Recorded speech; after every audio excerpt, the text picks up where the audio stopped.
A mentally ill teenager who had been groomed and preyed upon and sexually exploited online to the point of authorities getting involved.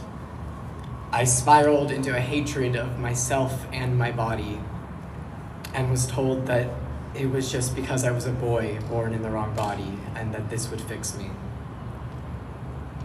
I was affirmed down a path where I wasn't given any other choice as to what would help me. The very first medical intervention I ever had was a double mastectomy at 16. And then a few months later, I was put on testosterone. I'm now 21, and I will live with the impacts of that so-called care for the rest of my life. In the past 4 or 5 months, I have watched as my body has fallen apart in front of me, my joints constantly hurting, my vocal cords aching, watching as parts of me atrophy away before my very eyes. And yet at 16, they looked me in the eyes and they told me this was care. They told me it would save me.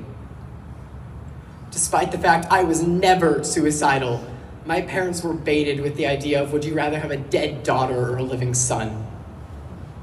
Bullied into going along with it, their biggest crime being trusting those who they thought took an oath to do no harm. It's not about hate, detransitioning. It never has been.